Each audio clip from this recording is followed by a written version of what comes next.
Welcome in to the 47th episode of the Southern Boys Sports Podcast. My name is Joel, and it's my co-host, Ben Clay. What's going on, guys?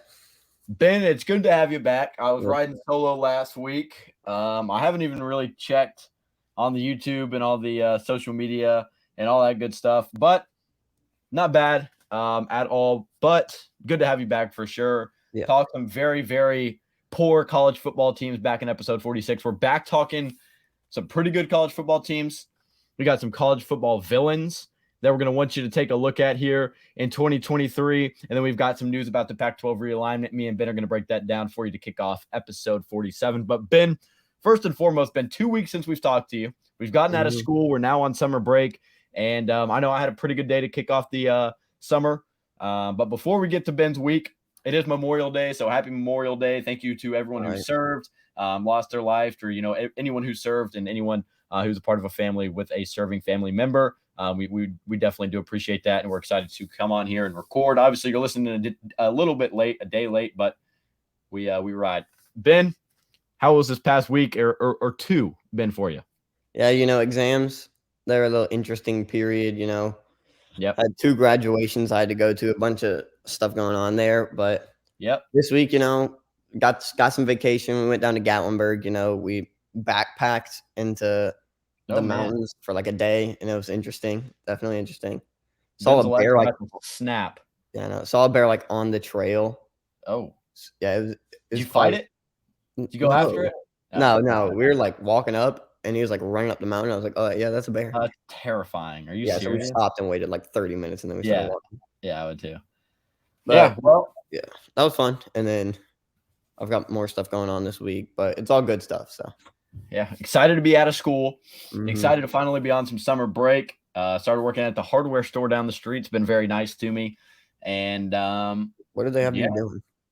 Really, just about everything. Register, loading charcoal, restocking like chainsaw oil, restocking, helping customer, like really everything. Like everyone kind of has the same job except like the manager and the assistant managers and stuff. But it has been fun, hasn't been bad. Today, me and my girlfriend went kayaking. Pretty fun. I had some Tennessee swim trunks and a Tennessee Yeti hat, so I felt volled out. But no, it was fun. Good opportunity to get out and celebrate Memorial Day. So that was fun. But before we start the episode, before we get to this college football news, this Pac-12 news, all this CFB talk here in episode 47, shout out to Good, the golf brand. I'm wearing their hat in the video, so hopefully they don't come after me for a fine. I doubt they will, but if they do, can't say I didn't try. Shout out to Good. Definitely go check out their merch and all that. Saw it on sale in a golf retail store, went after it, and decided to wear it on here, episode 47. That is crazy to say, Ben. Episode 47. Been doing this since just about this time last year, maybe a little bit later on, like June or July, but regardless. 50's coming up on us. Yeah. I don't know what we're going to do. We have to do something. Yeah. I don't know. I think we do like a top 50 list or like some kind of like favorite moments from the last 50. Okay. Yeah. Maybe that's what we end up doing. Yeah. That's not a bad idea. So we'll have something fun planned for episode 47, but we've already got episode 48 mapped out. We've got a fun one planned here for episode 47. So before we get it kicked off, if you're not following over on Twitter, make sure to go do that. We're about 10 away from 300 followers. So go make sure to hit the follow button over on Twitter at @so_boy_sports and follow us on Instagram at Southern_boy_sports pod. Some pretty fun interactive polls on the story. You'll get alerted when the episode's out with a little nice graphic. And so make sure to go follow over on Instagram, 5-star review on Spotify, like and subscribe over on YouTube. So with those things out of the way, Ben, we're jumping right in to some fun content here on episode 47. We're talking Colorado once again here when it comes to Big 12, Pac-12 news, Pac-12 realignment. We've got some more news on the Arizona schools, the Sun Devils and the Wildcats, Arizona State and Arizona, and then maybe just a little bit of fit talk. So where's which team going to fit? And if you've got any opinions on the ACC news that broke just last week and a half ago, I know you weren't on the show. So let's start with Pac-12. Let's start with Colorado. It has been a whirlwind of news coming out of Boulder. Obviously, there's a lot of speculation that Colorado may be on the move to the Big 12. that they went out of the Pac-12. Some funky things went on with Washington State and their athletic department. They put a lot of things on pause. And Colorado's athletic director, Rick George, has kind of been talking and says he's committed to the Pac-12 per multiple reports and, him coming out and talking. So maybe that's, take that with a grain of salt. Obviously, he's got to come out and say something kind about the Pac-12. But, Ben, I'll give you your 2 cents first on Colorado, and then we'll dive a little bit deeper into this rumor mill. Yeah, Colorado, they were a former team in the Big 12, so they know what it's like to be in that conference. The Big 8, baby. The Big 8. The Big 8. That was a weird time. And so they're an interesting team, but for me, it's kind of interesting because they haven't done anything. So really, it's about money at this point.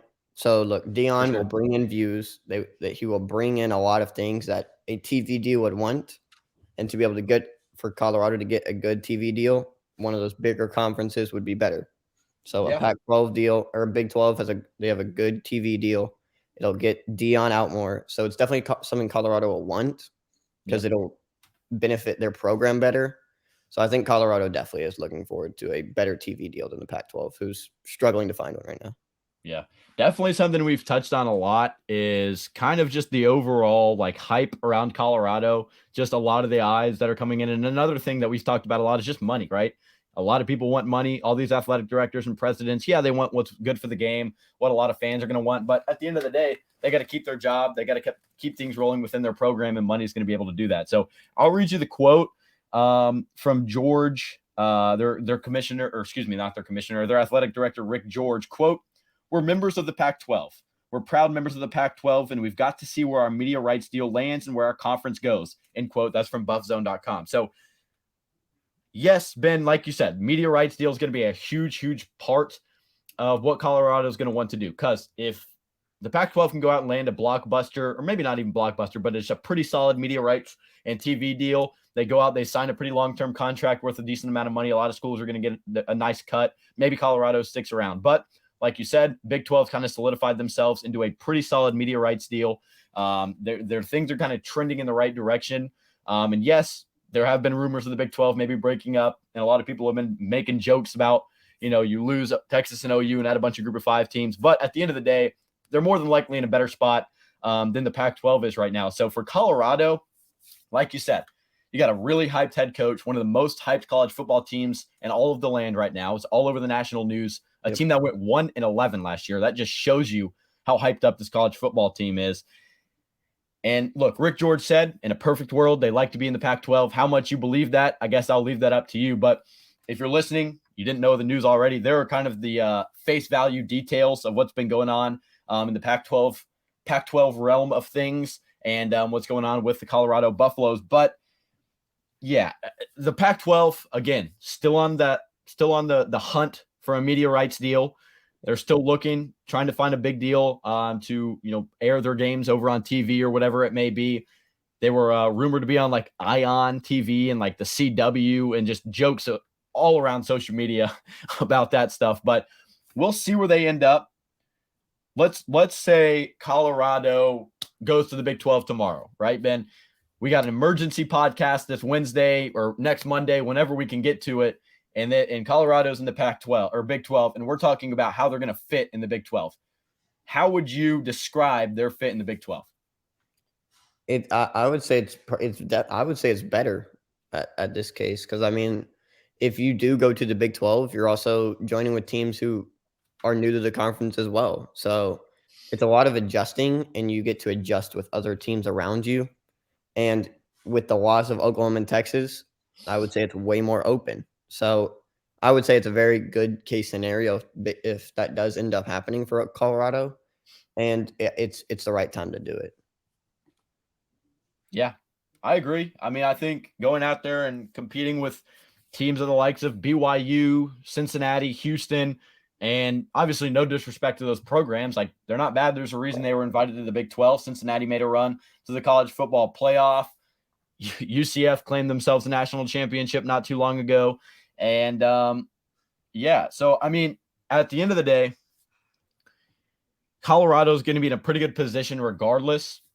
depending on how they play this year. It doesn't really matter, right? It doesn't really matter if Colorado comes out this year and goes 0-12, right? It doesn't matter how they're going to fare in the Big 12 or in the Pac-12. Like, it doesn't matter, because if you go 0-12 or you go 3-9, 4-8, and you show you can't contend to the Power 5 level quite yet, it's not going to matter where you go, right? You're still going to have to face teams like even an Oklahoma State, a Baylor, a Kansas State, a TCU, right? A UCF, a Kansas. Like, those aren't gimme games for a team like Colorado. We'll see how they play against TCU in week 1.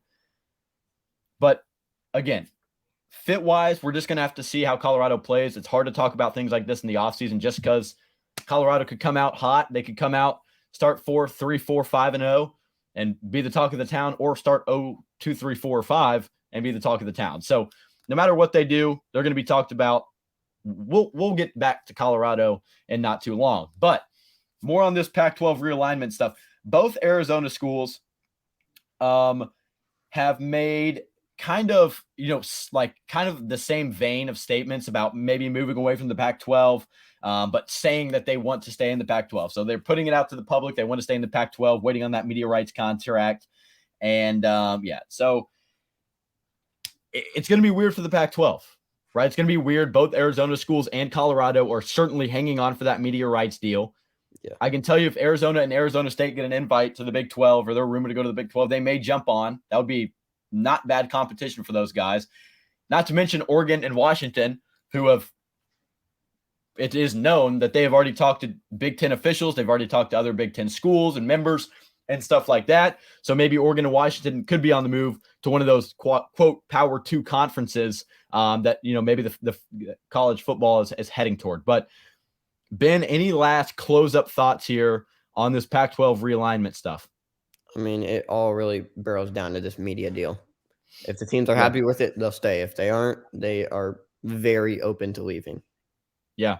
And I mean, the other thing about these realignment stuff, you don't really know, right? You don't know what Rick George of Colorado, or you don't know how far along the Pac-12 is with the new media rights deal. So a lot of things are just thrown toss-ups, right? You can't really tell how far along they are, or, how likely this is to happen. You can really just rely on reports, sources, and other things to kind of get you along the offseason content path. But Ben, that we did our due diligence there in the Pac-12 realignment. A lot of fun things going on out west. So if you're listening, watching, we'll make sure to keep you updated with everything that the Pac-12 has going because, there's a lot of things happening, whether it's Arizona State, Washington State freezing up, Colorado maybe be jumping to the Big 12, and a couple Mountain West Conference schools maybe heading to the Pac-12 as well. So a lot of those rumors floating around. But again, a lot of rumors. So we got to wait for, solidified statements. Right.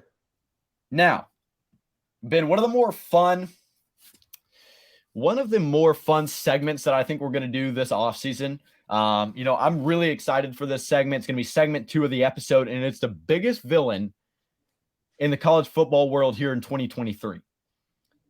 I haven't seen any other podcast, any other media outlet do this. So if they have, we don't mean to infringe. We'll give them credit where credit's due, but I think this may be a Southern Boy Sports original, Ben. So I'm feeling good. I'm feeling good about this segment. Do you want to start, or do you want me to start? I'll tell you what. I'll start because Ben's villain pick is a W. So I'll go ahead and start. We're talking biggest villains in college football here in 2023. Now, this could be a team. This can be something in the college football world. This can be a coach. This can be a player. It can be anything. Who's going to be the biggest villain? Who are people going to hate the most in the media? Who are people going to criticize the most? Who's on their revenge tour even, right? My team, you may have picked it. It's the Colorado Buffaloes. The number one villain team, I think, in all of college football this season. You can maybe throw LSU up there. Maybe. You can maybe throw a Texas up there. Maybe.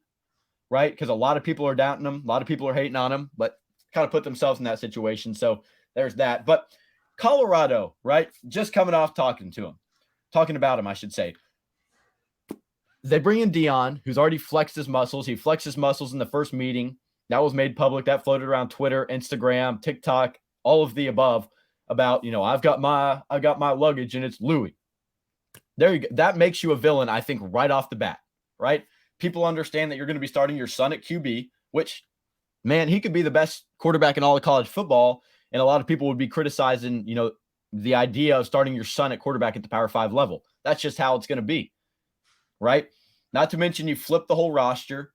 We saw Pat Narduzzi, Ben. We saw what Pat Narduzzi had to say about it. He's not a big fan. He said that's not how college football is meant to be played. A lot of teams are going to be running and gunning for him in the Pac-12 saying, no. This isn't how you do it. This is how you play ball. We'll show you. You're not as good as you think you are. They're a villain team, Ben. They're a huge villain here in 2023. A lot of people don't want them to see them succeed. A lot of people rooting against Deion Sanders, a couple other Jackson State transfers, whether it's Travis Hunter, Shadur, and that new DB who just committed the other day. So a lot of stuff on the line for Colorado. Maybe not the Pac-12 championship, but just the overall idea of their program, I think, makes them a huge villain this season. Yeah, I mean, they're a team out to get, and they have a lot of eyes on them. So you beat a team that has a lot of eyes on them, and you get a lot of eyes on you. So there's a lot of pressure on Colorado, and I think a lot of teams have a lot of pressure on themselves to win that game because at this point, you just want to beat them. There's not much to it. And I mean, with the way that Deion runs things, a lot of people don't like it. So they have something out for him. And, it really could end up being a good villain story if Deion does start working some magic and they turn out good. But they definitely have people out to get them. Yeah. I mean, this is honestly, and it's not really like, it's not really like who's the most hyped team or overhyped team. I'm not saying Colorado is going to be bad, right? Colorado could go 10-2, go 11-1, and I think that would only expand their villain arc, right? I think that would further their villain arc because you're saying you flip a whole roster, you bring in a whole brand new team, new coordinators, right? You snag a group of 5 head coach away to be your offensive coordinator. There's a lot that a lot of people don't like. So that already makes you a villain, doing something that a lot of people don't like. That's one of the descriptive adjectives in the dictionary of what a villain is. I don't know if it is actually, but it is in the Southern Boys Sports Dictionary. Makes sense. Plus, you got the national media eyes all on you, right? You go out there and you go 2-10 this year instead of 8-4, 9-3, like a lot of people are expecting you. You're automatically a letdown. You're automatically garbage. Deion's automatically terrible. And you should just jump ship on everything Colorado if they don't have a good year this year. A lot of people may not forget, but a lot of people don't express the fact they went 1-11 last year, right? They were terrible, right? They're terrible. So we're all just going based off the idea that Shadur Sanders is going to make a Power 5 jump. I think Travis Hunter should be fine, right? He was a 5-star coming out of high school. He was committed to Florida State. I think Travis Hunter is going to be the most Pac-12 ready player on this team. But Deion's never coached Power 5 football. He had barely ever coached before Jackson State this past 2 years. So there's a lot of things on the line. A lot of people don't like it, including an ACC coach like Pat Narduzzi, who's been around the game forever. So again, big villain team this year in Colorado. Ben, I know you don't have a team this year. Yours is much more creative and thought out than mine, but you can go ahead and fill the listeners and viewers in on your almost spoiled it. And on your 2023 villain. Before you put it up, yeah, I will. Honorable mention. Okay. I just had to throw it in there. Lincoln Riley is 100% villain in my book. I mean, it's just like the few things that he does is just crazy to where he gets nobody to like him. Yeah. Like, have you heard like the Chandler Morris story? No. So fill me in. He denied before Chandler Morris went to TCU. Yeah. I think it was like the year before. He denied him to TCU because it was in conference. Okay. Huh. He then goes to USC. And who is USC starting running back now? Travis Dye, the in-conference transfer from Oregon. It's just like he does stuff that's just crazy against himself, and it gets people to not like him. Yeah. And when you keep on thinking that one Heisman quarterback on your team will win you a playoff game, it's just not working. I mean, maybe switch something up. Yeah. But going on to my real thing. Hold on. I'd like to touch on USC. Oh, yeah, go ahead. Yeah, Lincoln Riley, I thought that's what you were going to go with because when we texted pre-episode a couple days back, I thought we were gonna start off the gate Pac-12 heavy, Pac-12 realignment. Now we're talking Colorado and USC, but you've got something different. But to add on to this Lincoln Riley talk, I agree, right? I mean, I'm not obviously as big as part of the situation as you are, obviously, coming over from Oklahoma. Lincoln Riley is, and Caleb Williams and all those guys. But I agree. Like, I think a lot of people are rooting against them. I think a lot of people don't like. I just human nature in general doesn't like when people do things that they blatantly disagree with. Right? Going out there and trying to just smash mouth, or not really smash mouth, just go out there and throw the ball around and just rely on the offense 100%. A lot of people don't like Josh Heupel for it. A lot of people don't like Ryan Day and Brian Hartline for it, even though their defense is good. A lot of people just think they're straight offense. And a lot of people don't like USC and Lincoln Riley for it. He said, like you said, Ben, they're relying on Caleb Williams to go out and win a title this year. That's put the team on your back. We're going to rely on this offense. We've got a very good offense. Coach Grinch, you handle the defense as good as you can, but we don't need a defense to go out. You know the old saying, Ben, defense wins championships. And I'm not going to stray too far from you on this one. I do think he's a big villain. My honorable mention, though, Spencer Rattler. Yeah. I was really, really close to actually putting Mr. Rattler's name down here. But number one, I think he's improved as a quarterback. I think he proved himself against Tennessee. It's not a great defense, but a 6-touchdown game is phenomenal. As much as I hate to say it, as much as they crushed our chance at the college football playoff, as much as I hated him in the moment, I'll give it to him as a great performance. So I had to keep him off just because he's proven himself to be a pretty good college football quarterback at this time. But I mean, going out and counting touchdowns on your fingers like this, going out, leaving Oklahoma, you get booed on the field. Oklahoma fans really aren't liking you toward the end of your tenure there. Not to mention, a lot of people see you as overhyped. Maybe you go out with Shane Beamer, who's a really likable guy. That's also why I kind of kept him off the list. A lot of people like SC, but you're going out trying to win 9-10 games. You got this arrogant attitude about you. Apparently he's a big D-bag in high school to his backup QB. So all that stuff, I was really, really close to putting as my biggest villain, but I shied away. Ben, let's get to your actual villain. Enough with the honorable mentions. Biggest villain in college football in 2023. My biggest villain, I would say, is the NIL deal. What a pick. What a pick there.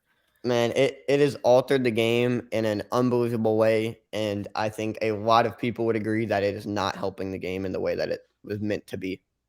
Yeah. When teams are spending up to $300 million in NIL for recruiting for a high school kid and basically determines their whole life on how much money they get paid. Yeah. I just think it's not the right way we go about it, because I was talking about it a few days ago with some people, and I was like, when people thought NIL deal, they thought, oh, yeah, they can be in a commercial, they can be in a video game, but it's become, we're just going to give you $15 million from some random company. It's like, okay, that's not really what it was meant to be. And so these kids' lives, instead of the fun recruiting that we had, like people want to go home, go play like hometown type stuff. It's come down to who will give me more money. And I think that's not helping the game. And it's similar to causing the transfer portal just be whack all over, where players are like, oh, I can go get more money now, so I'm just going to go to that school. And so it's less like homegrown and more of where can I go get more money. Yeah. And I mean, I think at the end of the day, a lot of people, and I don't want to say casual college football fans, but I'll say fans who are really integrated in the game as much as a lot of other people, right? Me and Ben, this is what we do, right? We watch college football every Saturday. We keep up. We try and watch as many videos, read as many articles, look at the transfer portal rankings, keep up with college football throughout the whole year, right? So when you see something like this after you've been following it for basically, 10, 11, 8 to 10 years, it's like, what in the world is happening, right? This isn't college football that we grow up on. This isn't, a good old boy staying at home to play quarterback for Texas. And hey, a lot of people may like that. You could be watching college football for 20 years and you could love the NIL. Not saying it's a bad thing. I don't think Ben is either. But I think it is a villain for sure. And biggest villains in 2023, I think the NIL is right up there, whether it's transfer portal, whether it's recruiting, right? Like you said, it's just breaking down the game, making it just about, we've got a NIL collective. We can pay about, $1.8 million for this commercial. And then you can get this much instead of just going out there, playing ball, getting your money at the next level. And, shout out to 365 Sports because they had on Bill Schneider, the famous Oklahoma football coach and Dallas Cowboys coach. And they were talking about the NIL, right? They were talking about recruiting and talking about, all the stuff that, how Bill Schneider recruited back in the day, in the old times of Oklahoma football. I will say he was caught in a couple scandals, but nonetheless, he was basically saying back in the day, you could go in, you could recruit guys, and you could just go into their house. The only guy who could go in there was the head coach and his assistants. They talked to the players, they talked to his mom, and they went in, they had a nice conversation, and obviously that I will say that's a little bit overplayed because Bill Schneider is the guy who locked the player in the hotel and then pulled a car in front of the door before signing day, so then other teams couldn't get in there to go in there and sign him. Anyways, shout out to 365 Sports for having Bill Schneider on, enlightening all those people with that content, because that's really good content, right? NIL, it is in a lot of people's eyes ruining the game, and a lot of coaches that's been outward about it. It's ruining the game. I don't know about you, Ben. I'm not a huge fan of the NIL, but I love the pick of the villain because it definitely is a villain. Whether you like it or hate it, it's a villain for sure. Yeah, well, for me, I just think it hurts the storyline of college football. Yep. It's less about me wanting to go to this school and more about me just going to the school that'll do me the best. And so I think it hurts the storyline, and it really hurts the way college football is forming. So yeah, I think, in my opinion, NIL is a great idea, but I think it needs to be controlled more. Yeah. Hey, we all love the new NCAA football game coming out. I'll tell you that much. 100% a pro, so I can't really be mad about the NIL. Yeah. But I think it is a villain to the game for sure, and a lot of people do think of it as something wrong about the game. Yeah. Even like I said, you could be a huge supporter of the NIL. You could love the NIL, and you can't deny it's a huge villain, right? It's looming in the back of a lot of players, coaches, parents, and even viewers of the game's mind, right? It's always sitting back there, well, what if this guy doesn't get enough money and, he decides to transfer, right? And as someone who is around a lot of 18, right, 17, 18, 19-year-old kids, it's not all about money. Like I understand that a lot of people are going to want money, but I think I will say, I think the kids still understand it is going to be tough to transfer 4 times and get along and mesh and become really, really integrated in a team system within 3 months, right? That's why a lot of people are doubting Dion. That's why a lot of people don't think, what Lincoln Riley did at USC last year was going to work out. But it's not only about the money, and the money is kind of taking over at this point, right? So the money's taking over, and the moment a guy doesn't get as much money as he wants, and the moment he doesn't really click with the coach and get immediate playing time, then he just transfers on, right? We're seeing guys on their 3rd or 4th school by their junior or, redshirt sophomore year. That's wild.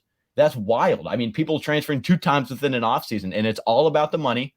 Yeah. It's all about who's going to treat me the best and who's going to play me first year. Because if I don't play my freshman year and I don't get paid enough money, I'm transferring out, right? Instead of just, going in, playing college football, redshirting, waiting your turn and I'm not saying no people do it, right? People do it, but it's look at a guy like Joe Milton.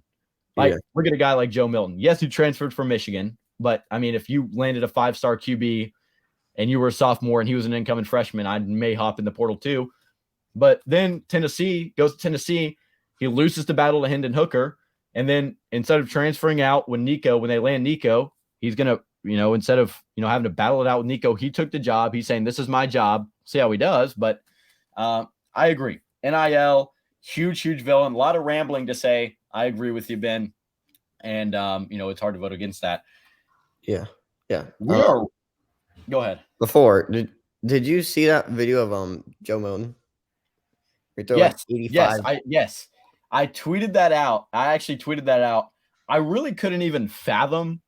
Like, I guess I haven't looked at Joe Milton enough, but I did not think that's what Joe Milton was looking like under the helmet. Oh yeah, he's got a ton of hair.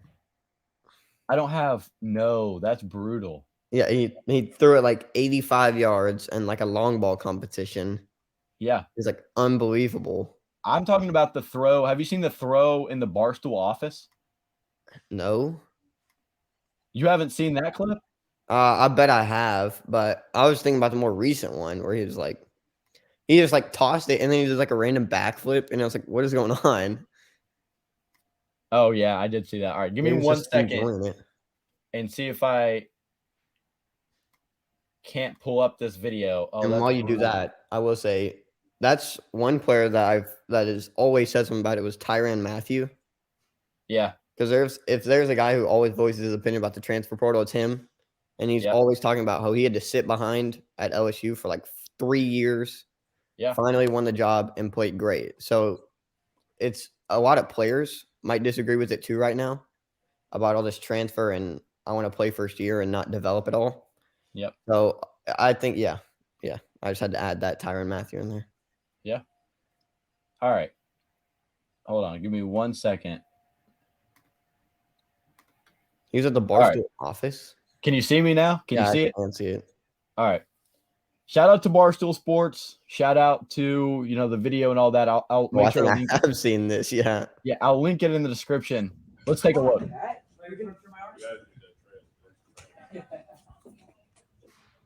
All right, nice light throw to start him Nice little off. toss. Dude, are you serious? Are you serious? That is crazy. That is crazy. Is that a real football? Yes, that's a real. I mean, dude. Imagine catching a slant route coming across the middle. Dude, that thing hits you like in the chest. I don't think I'd be able to breathe. Even with the pads, it hurts. I mean, God, that'd be terrible. That'd be awful. Anyways, the next segment of today's episode, some Joe Milton chatter. But we'll jump into the next segment. I saw clever title, Ben. Peep the clever title. Yeah, I'm a bit confused, but once I read it, who's first next? I'll break it down.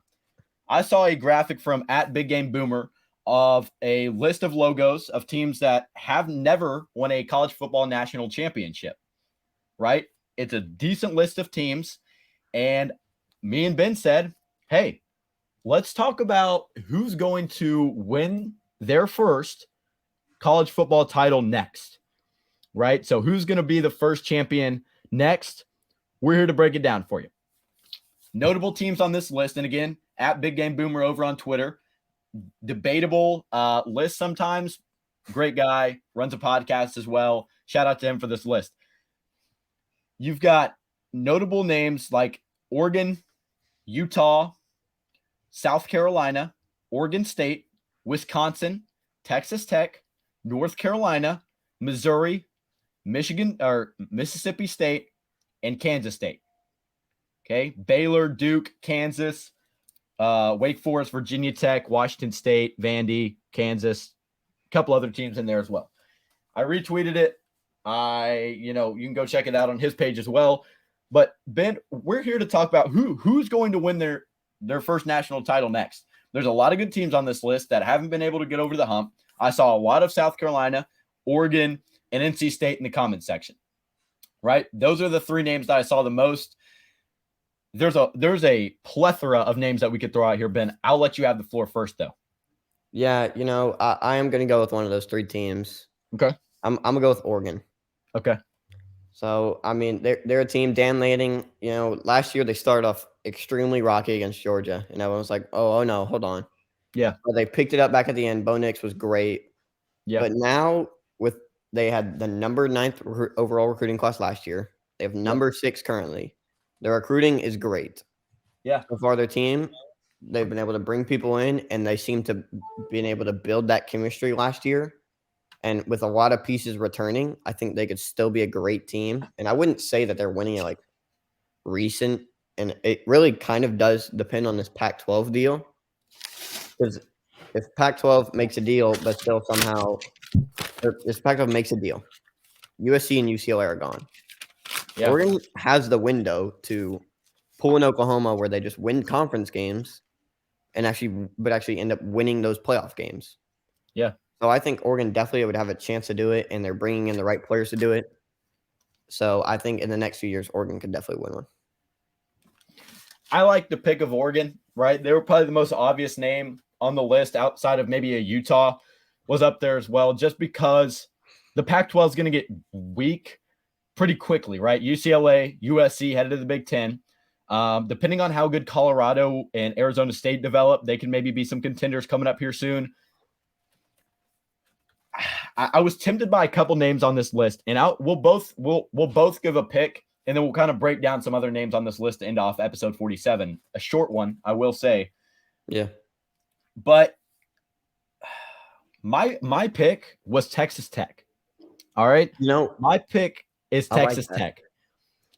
A lot of people are calling them a sleeper team or a breakout team. I think they could be that, right? I think Tyler Shuck, Joey McGuire. I like the team this year. Do I think they win the national championship this year? Absolutely not. But hear me out. Texas and Oklahoma are going to the SEC, right? They're no longer going to be at the top of this conference. Next year, the conference is open, right? The conference is open. Joey McGuire, they've got a pretty good brand over at Texas Tech. They're in a pretty good city of Lubbock, right? They're in a favorable conference now, depending on how teams like UCF and maybe even a Houston can recruit and build their programs in a Power 5 conference. But Texas Tech has got all the makings to be a college football playoff dark horse in the next 1 or 2 years. Do I think it's this year? No. But I think they can be quality this year and maybe continue to build on what they're working with, right? You look at a team like Tennessee, right? They went 7-5 that first year under Heupel, and then they went 10-2 the very next year. So it is possible to make that big jump, 3-4 wins, right? And they're going to have the opportunity to win games, right? Oklahoma State, Baylor, TCU, maybe even a West Virginia or UCF jump up there and get competitive. A lot of those teams are going to be competitive. If you go out there and go 11-1 or 12-0, win the Big 12 championship, it's going to be hard to keep this team out. And I think out of the teams left in the Big 12, I would almost argue that Texas Tech has the highest ceiling out of all of them, right? Yeah. Out of all of them. So do I love Kansas's football program? Yes. Do I love UCF and Gus Malzahn right now? Yes. But I think Texas Tech has got the makings to be the next team crossed off this list. Obviously, Oregon has got a very good shot as well.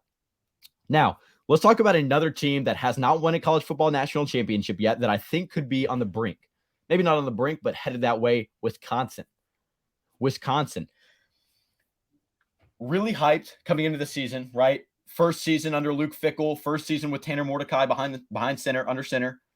And their win total's 9. Their over-under win total's 9 with a pretty favorable schedule. So maybe all it takes is a year or two.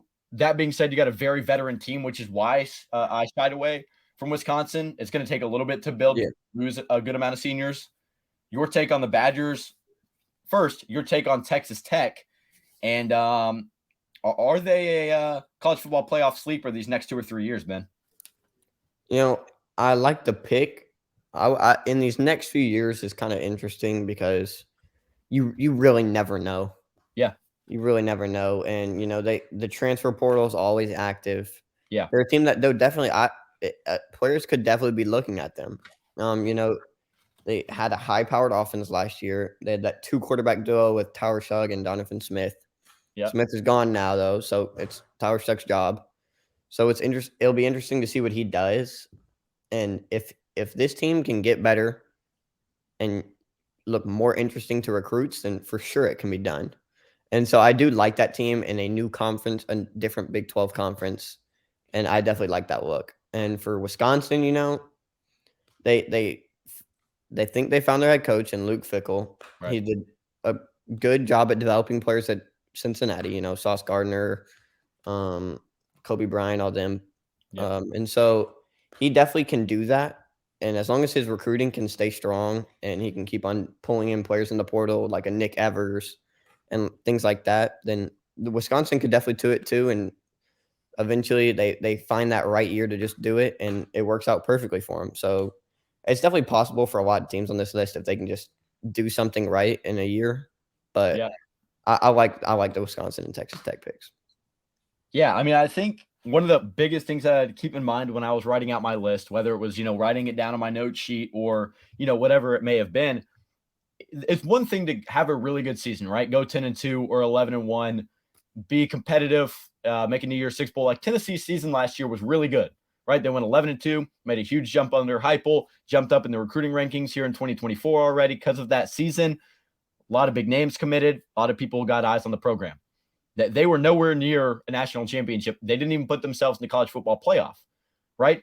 It is extremely hard to make a 4-team college football playoff, but with the playoff expanding, you get a team like Texas Tech in there as a 6th seed. Maybe they get hot. All you have to do is get hot and win a couple games.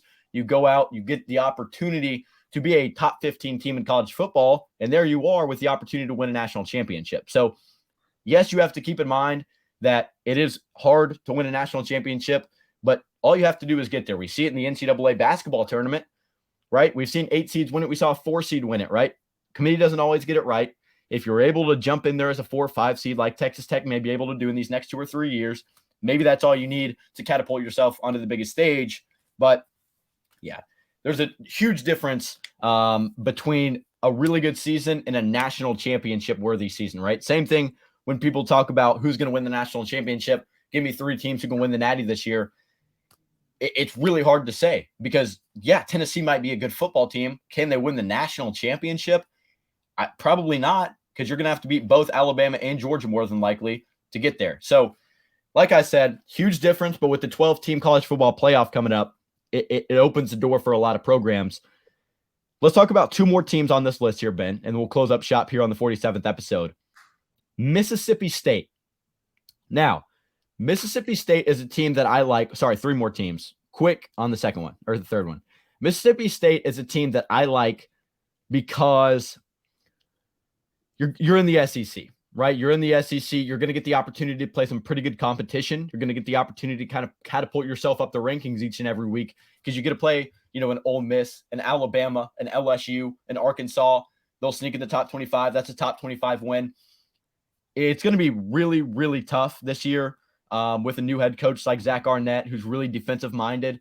And you come off the heels of a head coach who is really air raid friendly. Rest in peace, Mike Leach. Fly the pirate flag. But I like Mississippi State strictly because they can win big games. They get the opportunity to play in a lot of big games. And if they can find that one season, maybe get that 9 or 10 seed in the big dance, you could call it. Maybe you get the opportunity to run the table and win the national championship. Again, not a team I think is going to win in the next couple of years. My pick's Texas Tech, but a team I'd like to touch on. Yeah, and it is fitting because they are in the SEC, and when you're in the SEC, you get looked at a higher standard. So for a Miss State team, you have one good season, you make the playoffs, and you just get hot. I mean, it's doable, 100%. So I would think Miss State with that high rate offense that a lot of offensive players would love to play in for sure. And after seeing what Will Rogers did, and he still can do. I like that pick, and I think Miss State could have a season where they could definitely win it. Again, definitely not saying the Bulldogs are going to go out and win the Natty here in 2023 or 2024, probably not even 2025, but we'll continue to say it, NIL, transfer portal, a lot of stuff can happen. A lot of people can change schools really quickly, kind of accelerating the process of building a program from the ground up. Now, next team I want to touch on is North Carolina.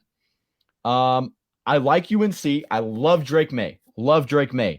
He will leave after this season. I'll start with that. You lose Josh Downs this past season. Pretty good defense. I like North Carolina. I was kind of teetering with the idea of picking the Tar Heels, but your coach is really old, right? Your coach is really old, came out of retirement to come in and coach UNC. That was kind of the turnoff for me. I didn't love the super old coach. I don't think you got a head coach who's bought in to go 15, 20 more years. Like I think this next head coach, this next team that we're going to talk about is, I love UNC.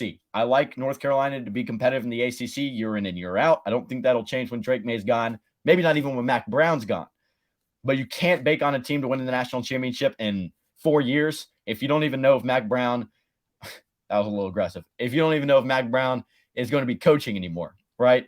So, yeah, I like the Tar Heels, but you just got to keep in mind the logistics. Is Mac Brown here to seek out a natty in Chapel Hill? Probably not. So, there's my turn off with UNC. Now, let's jump into South Carolina. Beamer ball, baby. Beamer ball. The team that I talked about that may have a head coach bought in for the next 15 or 20 years, right? I think this guy loves South Carolina. I think this dude is bought into Spencer Rattler in this offense. Again, don't think it'll happen this year, Ben, but I'd love to hear your take on the Gamecocks as a potential national champion team in the next 5 or 6 years. Yeah, the main thing for me is if they're consistent. Like you just talked about a UNC team. They were very inconsistent last year. They've been inconsistent in the past. And so it's hard to trust a team to pull off a year like that when they can win 6 straight, but they can also lose 5 straight. Yep. But for South Carolina, they're an interesting team. They have been on the rise recently. And for players, South Carolina looks like a fun place to play. I will not lie. The videos of them playing like hide and seek in the facility. Did you see the video of the office clip where they run by the speedometer on the road? Did And they do that? yeah, and Dwight is like 13, Yeah, new high, new high. And Michael runs by the car. Yeah, and Michael runs by the car and it like clocks like 31. So Beamer runs by the car and he's like 31. That's the new high, new high. And yeah, it was really funny. So I knew that was getting some buzz on social media. Yeah, so that's great. Continue. Really fun place to play. It sounds like. And I mean, they are a team that they also have that high level offense. Players would want to play there, and Beamer seems like he can get the best out of players after seeing what Rattler did this year or last year. I think he can get the best out of players. So I like South Carolina, and they're also in the SEC.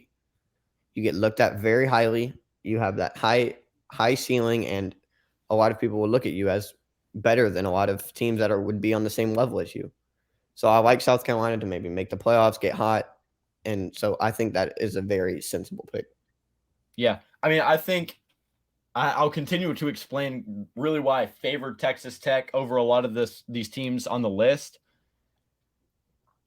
It's going to be really tough, right? And I could be wrong about this one just because the future of the SEC is kind of up in the air, just because we don't know what they're going to do once Texas and OU get here, whether it's going to be expanded divisions or pod system or a lot of other things. But if we're looking at it like it started today, right? Let's look at the 14 teams in the SEC today, the East and the West. The East is going to be tough, right? The East is going to be tough. Georgia, back-to-back national champions. They're not to be messed with, obviously. They're going to be really, really, really, really hard to beat for a couple years to come. Tennessee, a team that got hot last year. They went 11-2. They are expected to win 9-10 games again this year. So you're really fighting for that second spot with UT. You're really fighting to be in that second position of the SEC East. Tennessee and South Carolina. South Carolina's going to have to get above them. They're going to have to win 11-12. Maybe like you may have to go undefeated to win the SEC East. That's how high the bar is in the SEC, that it's going to be tough for a team like South Carolina to go in and win a national championship. The field is expanded, the 12-team playoff. I don't know how much I trust the guy coming in after Spencer Rattler, how much I trust, a lot, like you said, a lot of the inconsistencies seen in South Carolina's program. But yeah, South Carolina could get it done. Other teams, Kansas State, Oregon State, kind of the same situation with Kansas State and Texas Tech.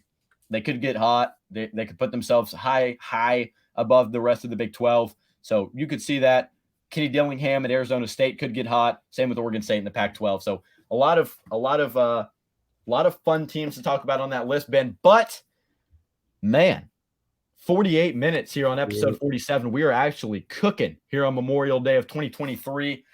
Any other fun topics that you want to touch on before we shut the door on episode 47? Who's your let me get your finals pick. NBA Finals. Okay. Heat Celtics. Yeah. Game 7, I think, is on right now. Yeah, it's about to be on. I believe it's on right now. Well, if you didn't see, Jimmy Butler said if they win tonight, the series is over. So he's got some exactly. Because Marcus Smart was like, if we win tonight, the series is over. If we win tonight, don't let us win one, when they were down 3-0. And so Jimmy Butler was like froze up in an interview and was like, if they let us win this one, we win the series. And it's like, yeah, obviously you win the series. Like, really? So the Heat beat my Bucks. I'm a Milwaukee Bucks fan. So I would love the Celtics to go out there and win. My boy Grant Williams, Tennessee alum, absolute goat. The Heat are currently up 17. Oh my, what's the score? Like 22-5 or something? 38-23. Okay. We're 7 minutes left in the second. So okay, they're still in the fight. There's time. There's time. It's in the Garden, right? Yeah. Okay, I know. In the Garden up in Boston. So I don't know. Not a lot of NBA talk usually on the pod, but I will say picking the Celtics, even though they're down 15 with 4 minutes left. So when you hear this on Tuesday, come after me if they lost, crown me if they win. Ben, Auburn's up to number 2 in the transfer portal rankings. Really? Number 2. Auburn is rolling. Making it happen. Yeah. Shane Hooks committed to Jackson State. You weren't on episode 46. Talked about that one a little bit. Huge pickup for Auburn, the Jackson State transfer. So a lot of things going in the right direction. I like Hugh Freeze. Yeah. I was listening to Josh Payton, Cole Kublik go at it in an interview. Not go at it in a bad way, just talking back and forth. And they were saying, like, yeah, you kind of got the first step out of the way, right? Auburn did the right thing. They showed the ability to go into the transfer portal and get, number one, the best tight end. The best tight end in the portal coming over from FIU. The best QB in Peyton Thorne. You get Shane Hooks. You get your best wide receiver coming over from North Texas. So a lot of things going in the right direction for Auburn. Now it's about kind of putting it all together. How is Jarquez Hunter going to, mesh with these guys? How's the O-line going to mesh with the transfer O-lineman? So a lot of chemistry things to get panned out this summer. Then once we get to fall camp, fall football, in just under 100 days, we're going to see how it plays out for the Tigers. But Ben, fun episode 47. Only took us 51 minutes. Probably up to 55 with all the post-recording stuff. But, hey, hats off to us here. Right. Episode 48 should be fun. We got another fun top 10 list. I won't spoil it now. But if you're a consistent listener or viewer, I think everyone's going to enjoy that. So, Ben, any objection before we close out episode 47 of the pod? I'm good.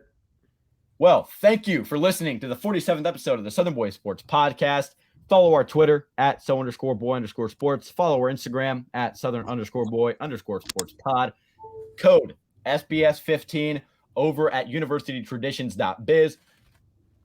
Super cool Auburn hat right up here. Go over to their website. Use code SBS15 at checkout to get 15% off your purchase. And I announced it last episode. If you didn't listen or tune in, code Southern Boys to get 10% off your order over at laststandhats.com.